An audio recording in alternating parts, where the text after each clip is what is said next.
Hello friends, என்னோட பேர் Hemamalini. Welcome to Malini's dhaba.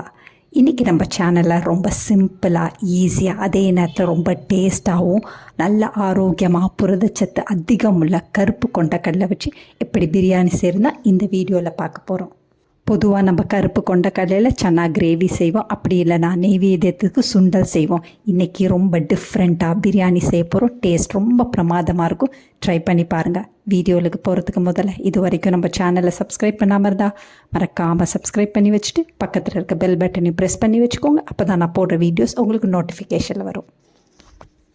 கொண்டக்கடலை பிரியாணி செய்கிறதுக்கு இன்றைக்கி நான் ப்ரெஷர் குக்கர் அடுப்பில் வச்சுருக்கேன். இதில் 3 டேபிள் ஸ்பூன் அளவுக்கு எண்ணெய் சேர்த்துக்கோங்க, 2 டேபிள் ஸ்பூன் அளவுக்கு நெய் சேர்த்துக்கோங்க. இதெல்லாம் நல்லா சூடானோன்னு மசாலா பொருட்கள் சேர்த்துக்கலாம்.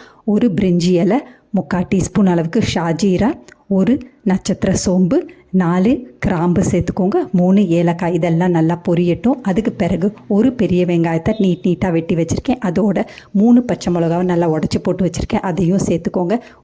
வெங்காயத்தை சேர்த்த பிறகு ஒரே ஒரு நிமிஷம் நல்லா வதங்கின பிறகு 2 டீஸ்பூன் அளவுக்கு இஞ்சி வெள்ளைப்பூண்டு பேஸ்ட் சேர்த்துக்கோங்க. இஞ்சி வெள்ளைப்பூண்டு கொஞ்சம் அதிகம் சேர்த்தா தான் டேஸ்ட் நல்லாயிருக்கும். அதோட கொண்டக்கடலையில் அதிகமான வாய்வு சம்பந்தம், அதனால் கொஞ்சம் அதிகமாக சேர்த்துக்கணும். அதையும் சேர்த்துட்டு 2 நிமிஷம் கைவிடாமல் நல்லா வதக்கி விட்டுக்கோங்க.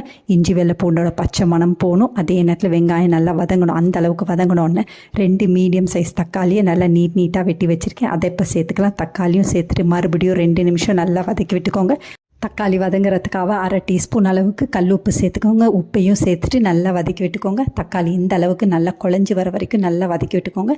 இப்போ நம்ம மசாலா பொருட்கள் சேர்த்துக்கலாம். இதில் 1 டீஸ்பூன் அளவுக்கு மிளகாய்த்தூள், 1 டீஸ்பூன் கரம் மசாலா தூள், 1/4 டீஸ்பூன் மஞ்சத்தூள், இது எல்லாத்தையும் சேர்த்து மறுபடியும் நல்லா வதக்கி விட்டுக்கோங்க. நம்ம சேர்த்த மசாலா பொருட்களோட பச்சை மணம் போகிற வரைக்கும் நல்லா வதக்கின பிறகு நான் ஏற்கனவே 1/2 கப் அளவுக்கு கருப்பு கொண்டக்கடலையை முதல் நாள் நைட்டே ஊற வச்சுருந்தேன். அதை இப்போ எடுத்து நல்லா ப்ரெஷர் குக்கரில் கொஞ்சமாக தண்ணி ஊற்றி உப்பும் போட்டு நல்லா அவிச்சு வச்சுருக்கேன். அதை இப்போ சேர்த்துக்கலாம். தண்ணியெல்லாம் வடிச்சிட்டு கொண்டக்கடலையை மட்டும் சேர்த்துக்கோங்க. கொண்டக்கடலையை சேர்த்துட்டு மறுபடியும் ஒரு 2 நிமிஷம் நல்லா வதக்கி விட்டுக்கோங்க.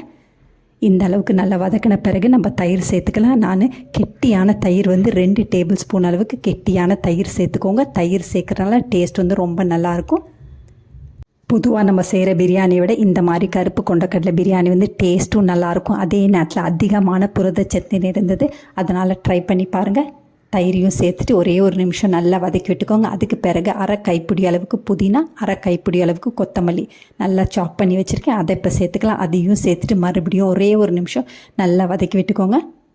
விசேஷ நாட்களில் கொண்டக்கடலையை நெய்வேத்தியமாக வச்சிங்கன்னா கண்டிப்பாக எக்ஸ்ட்ராவாக இருக்கும். அதை வேஸ்ட் பண்ணாமல் ஃப்ரிட்ஜில் வச்சுருந்து மறுநாள் இந்த மாதிரி பிரியாணி செஞ்சிங்கன்னா டேஸ்ட் ரொம்ப பிரமாதமாக இருக்கும். இன்றைக்கி நான் 1 கப் அளவுக்கு சாப்பாட்டு அரிசி எடுத்திருக்கேன். அதுக்கு 2 கப் அளவு தண்ணி கரெக்டான மெஷர்மெண்ட். 1 கப் தண்ணியும் 1 கப் கொண்டக்கடலை அவிச்சு வச்ச தண்ணியும் சேர்க்குறேன். கொண்டக்கடலை அவிச்சு வச்ச தண்ணியை வேஸ்ட் பண்ணாமல் இந்த மாதிரி சேர்த்திங்கன்னா டேஸ்ட் ரொம்ப பிரமாதமாக இருக்கும். இப்போ உப்பு செக் பண்ணிக்கோங்க. 1/4 டீஸ்பூன் அளவுக்கு உப்பு சேர்க்குறேன். கடைசியாக 1 டீஸ்பூன் அளவுக்கு பாவுபஜி மசாலா சேர்த்துக்கோங்க. இந்த மாதிரி பாவுபஜி மசாலா செய்யும்போது டேஸ்ட் ரொம்ப பிரமாதமாக இருக்கும். ட்ரை பண்ணி பாருங்கள். நான் 1 கப் அளவுக்கு சாப்பாட்டு அரிசி எடுத்து 2-3 தடவை நல்லா கழுவிட்டு 1/2 மணி நேரமாக தண்ணியில் ஊற வச்சுருந்தேன். ஊற வச்சது அரிசியை தண்ணியெல்லாம் நல்லா வடிச்சிட்டு இப்போ சேர்த்துக்கோங்க. பொதுவாக நம்ம பிரியாணி செய்யும்போது பாசுமதி அரிசி, அப்படி இல்லைன்னா பச்சரிசி, அப்படி இல்லைன்னா சீரக சம்பாவில் செய்வோம். ஆனால் இந்த மாதிரி சாப்பாட்டு அரிசியில் செஞ்சால் கூட உங்களோட பிரியாணி டேஸ்ட் ரொம்ப பிரமாதமாக இருக்கும். அரிசியை சேர்த்த பிறகு நல்லா கலந்து விட்டுட்டு 1/2 எலுமிச்சம்பழத்தோட சாரை பிழிஞ்சு விட்டுக்கோங்க. சாப்பாட்டு அரிசிலையும் நல்ல உதிரியான பிரியாணி வேணும்னா தண்ணி மெஷர்மெண்ட் கரெக்டாக நீங்கள் சேர்க்கணும். இப்போ நல்லா கலந்து விட்ட பிறகு ப்ரெஷர் குக்கர் மூடியும் போட்டு வெயிட்டையும் போட்டு மீடியம் ஃப்ளேமில் 1 விசிலும் லோ ஃப்ளேமில் வச்சு 5 நிமிஷம் வச்ச பிறகு ப்ரெஷர்லாம் நல்லா ரிலீஸ் ஆனோன்னு ஓப்பன் பண்ணி பார்த்துலாம். இப்போ பாருங்கள், நல்லா மணக்க ரொம்ப சுவையான பிரியாணி ரெடி ஆகிடுச்சு. கருப்பு கொண்டக்கடலை பிரியாணி ரெடி ஆகிடுச்சு. ரொம்ப பிரமாதமாக இருக்கும். இப்போ இருக்க கோடை வெயிலில் அதிக நேரம் பெண்கள் கிச்சனில் இருக்க முடியாது. இந்த மாதிரி நீங்கள் செஞ்சு கொடுத்தீங்கன்னா குழந்தைங்க விரும்பி சாப்பிடுவாங்க. அதே நேரத்தில் ரொம்ப ஆரோக்கியமானது, அதிகமான புரதச்சத்து நிறைந்தது.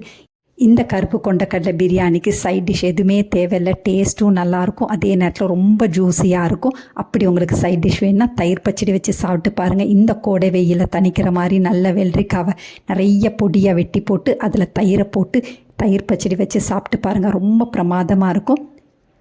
இதே மாதிரி அளவுகளோடு நீங்களும் இந்த கருப்பு கொண்டக்கடலை பிரியாணியை செஞ்சு பாருங்கள். செஞ்சு பார்த்துட்டு எப்படி இருக்குன்னு கமெண்ட் பண்ணுங்கள். பிடிச்சிருந்தா இந்த ரெசிபியை உங்கள் ஃபேமிலி ஃப்ரெண்ட்ஸோடு ஷேர் பண்ணுங்கள், லைக் பண்ணுங்கள், சேவ் பண்ணி வச்சுக்கோங்க. இந்த மாதிரி நல்ல ஆரோக்கியமாக கோடை வெயிலுக்கு ஏற்ற மாதிரி சட்டுன்னு 10-15 நிமிஷத்தில் சமைக்கிற மாதிரி, அது மட்டும் இல்லை ரொம்ப டேஸ்ட்டாக குழந்தைங்க விரும்பி சாப்பிடக்கூடிய அளவுக்கு ரெசிபீஸ் வேணும்னாலும் மறக்காமல் நம்ம சேனலை சப்ஸ்கிரைப் பண்ணி வச்சுக்கோங்க. தேங்க்ஸ் ஃபார் வாட்சிங் ஃப்ரெண்ட்ஸ்.